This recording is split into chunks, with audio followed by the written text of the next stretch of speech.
Okay na guys, as you can see, ayan, mayroon na tayong naka-ready dito. Dito natin ilalagay yung hinarvest na gulay. Tapos, may scissor tayo. So guys, bago pa tayo yung maabutan ng ulan, kailangan na nating umalis. Yun guys, sobrang dami ng mga fruits dito. Ayan po yung mini kubo namin, char. Mini house. Tapos nandun pala yung toilet. Saka na lang tayo mag-house tour sa bahay na yan. Kapag, hala mami, uulan na. O paulan na guys. Ito talaga yung pinaka-challenging part dito pag nandito ka sa bukid kasi umuulan. Yun guys, oh, yun yung ano ng mga baboy. Yung, doon naman yung mga tapiokas. Yeah. Then, of course, dito na tayo guys. Tada!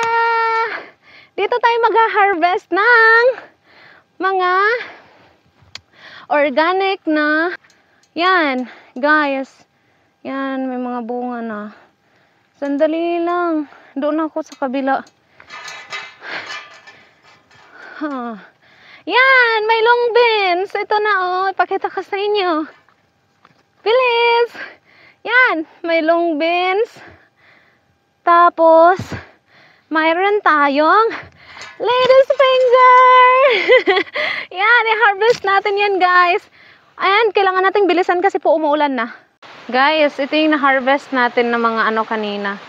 So, di ba nakaka-excite? Guys, umuulan dito. Ayan, oh, may banana pala sa mga gustong kumain ng saging. Oh, nalata na siya, oh. Wow. So guys, ayan, balik ulit tayo. I-slice na natin ito. Gano'n ba kalaki? Yung parang pang, ano lang. Guys, naman ako fan ng ano, ng ampalaya. Panggisa. So, igigisa ko siya. Alam nyo, alam ko rin talaga na luto ng ampalaya is yung parang ginisa siya, tapos nilagyan siya ng ano. Ba't may kutsara dito? Ayaw nga pala ito yung ginamit ko kanina sa ano. Inano siya, ginisa siya, nilagyan siya ng egg. Pero ito, hala, oy. Kanina pa lang nandun kami sa farm, nandun kami sa, may mga kalubihan. Tapos, nalikwento ako kay Papa. Ha? Siyempre, alam mo yung, parang, wow, ang saya lang ng buhay kapag kasama mo yung family mo, tapos nagtatrabaho ka, tapos, ano, nagkikipagkwentuhan ka sa kanila. Tapos, sabi ni Papa sa akin kanina, kumuha daw ako ng gulay, mag-harvest daw ako, tapos magluto daw ako. Oh, guys, napainisip ako kasi sabi ko, lo, nakakatakot nang sabihin na ano, char, nakakatakot. Nakakakaba naman sabihin na, pati ko ako magluto. Huwag mamaya, hindi mo magustuhan yung luto ko. So, wala lang, sinabi ko na lang na, parang hindi niya mahalata. Hindi niya mahalata, kawawa naman. Parang hindi niya mahalata na, kunti lang, char, kunti. Ouch po yung mami. May talent tayo ng pag-slice. Kinuha ko na yung nasa ano. Malinis po ito. So, may talent tayo sa pag-slice. Hindi, may talent tayo sa pagluluto, pero kunti lang, ganon. So, yun. May kunti. Alas may kunti. So, sabi niya sa akin. Sabi niya sa akin kumuha ako ng ano nga, yun, ng gulay. Tapos, isip-isip ko, wala, anong gulay kaya? Tapos sabi niya, palaya daw. So, ito nga, better guard, ayan. Tapos, ayan. So, guys, hugasan na natin ito ulit. Let's go. Kailangan natin siyang hugasan. I need to wash this one. Guys, dumating na si Eli. Yung ganda-ganda naman ng baby namin. Hi, hi. Say hi. Wow. Si Manong. Na, magaling na? Halika na, nagluluto ako ng gulay. Nahugasan ko na yung mga gulay natin. Tatakpan lang muna natin. So, ito po. Kailangan ko muna siyang takpan. Wala siya talagang takip niya. Tapos ito. May lutuin na natin to. Kailangan ko munang magligpit. Sana ko pwedeng magtapon ng mga basura. Nandito na si Mama. Dito na din si Eli. Dumating na si Eli. Yehey. Tapos ito na yung mga hugasan natin. I need to wash this everything. My gosh. I don't have umbrella. My umbrella is in Qatar. Char. Shout out po pala sa lahat ng mga kabayan natin dyan. So, diba? Hala, inuubo pa rin yung baby Eli namin. Ayan, nandyan na. Guys, nandyan na si Mama. So, magtatanong tayo paano maglutuin to. Hi, Ma! Hi! Ma, hindi ka nakikita. Hi, Ma! Hi, mga basa kami.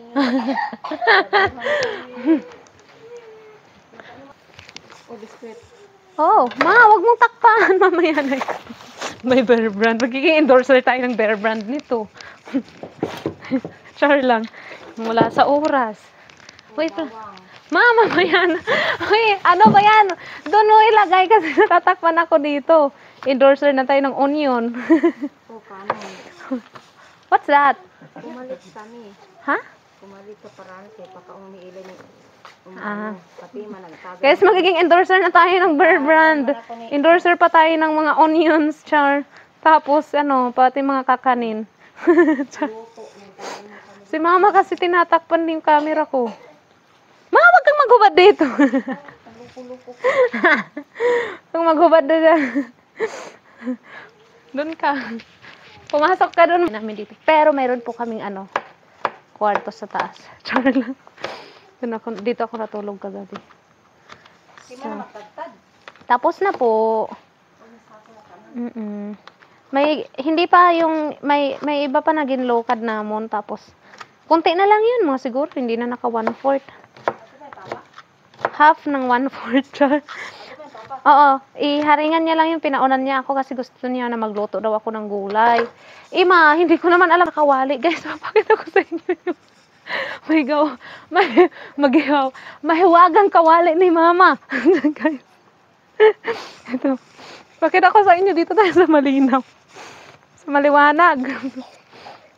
Ito yung mahiwagang kawali ni Mama. Diyos mio. Parang elementary pa ako dito. Parang elementary pa ako nitong kawali na. Oh. Ilang years pa to, Ma? Nung baby pa ako nito? Ano? Sa sulaton? Oh. When I was a baby, yeah. Mag-i-English tayo guys para maintindihan ng lahat, Char. So, this one.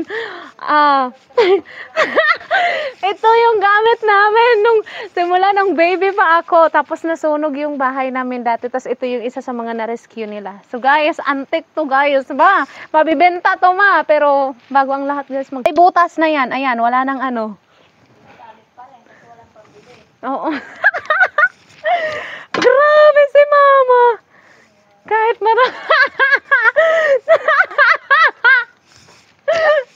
kahit maraming gamit, tinatago mo lang. Kahit may mga gamit guys, tinatago niya lang. Ganyan si Mama magpahalaga, as in, nung ako pa yung bata niyan, tapos nasunugan kami. Guys, a short story na naman dun sa kawali namin. Ito may butas. Ito yung gagamitin ko ngayon magluto ako ng ulam. Hala, uy, ang saya naman. Ang sweet naman ni Mama Cha. Wow, ang palaya. Wow. Ayan na. Guys, dito na. Ano na natin yung apoy. This is the fire that we can use to cook, that we need to use for cooking.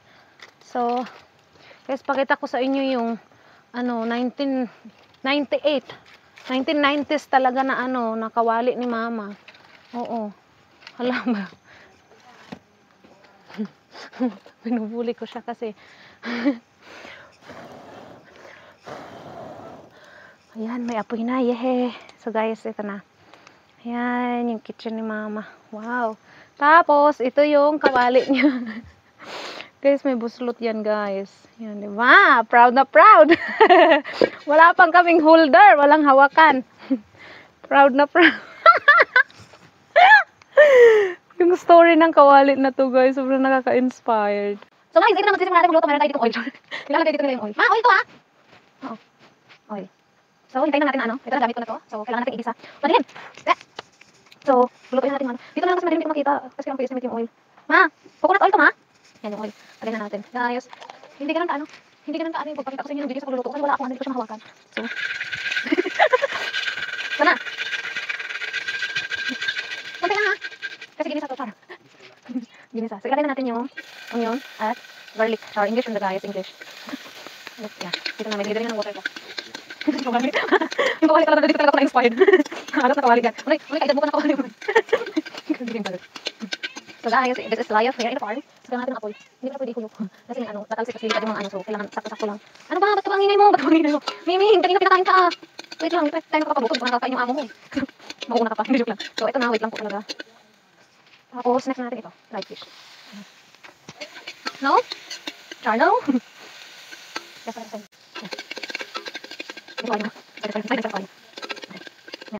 So, in-next natin. Ma, ano ba yung next? Ma, ano yung matagal maluto? Yung ampalaya or yung okra? Sabay na lang? Guys, sabay daw. Di ko alam eh. Ayan na. Ayan.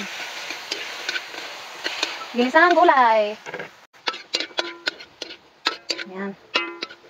Tapos, salay, di dapat inuukay. Papait. Ayan. Next. Ito na. Guys, ayan na. Tapos lalagyan natin ng kaunting water. Ito, yung water na yan. Kaunti lang. Tapos, yan, okay na yan. Mama, yung asin? Salt. Kailangan ko ng asin. Kuha tayo ng salt. Guys, ayan na, oh. Yung gulay natin. Guys, ayan, halo na natin lahat. Hinintay lang natin kumulo siya. Tapos, pag mag-boil yan siya, kailangan natin siyang kunin after para half cook lang siya. Then, natigdahan ko na yan. So, excited na ako. May hain na natin. Tadaan! Guys, luto na yung gulay natin. So, ililipat na natin siya sa lagayan. Medyo half cook lang. Char. Yan, luto na siya, guys. Yan. Lagyan natin dito. Para, ang saya. Ma?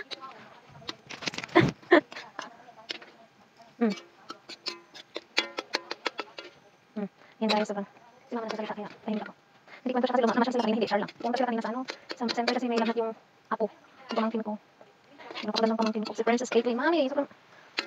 Mama, wala naman. Yan, sabi ko na nga ba, ano yung cellphone ko, mami. May ano. Wala siyang payong, ma. May nakulog. Hindi yun ang payong, no. Lagay dapat niya yung sa box, ba daw.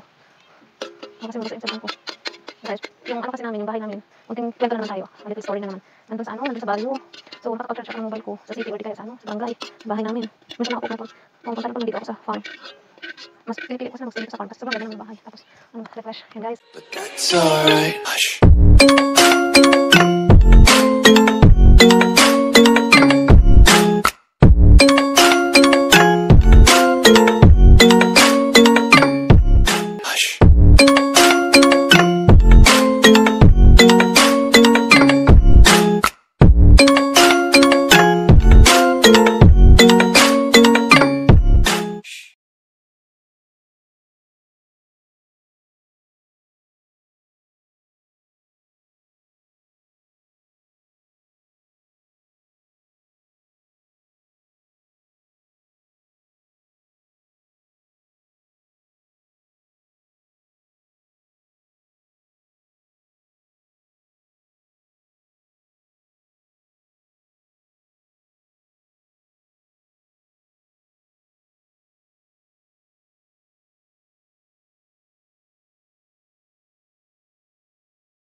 So guys, bago pa yung maabutan ng ulan, kailangan na nating umalis. Yun guys, sobrang dami ng mga fruits dito. Ayan po yung mini kubo namin, char. Mini house. Tapos nandun pala yung toilet. Saka na lang tayo mag-house tour sa bahay na yan. Kapag, hala mami, uulan na. O paulan na guys, ito talaga yung pinaka-challenging part dito pag nandito ka sa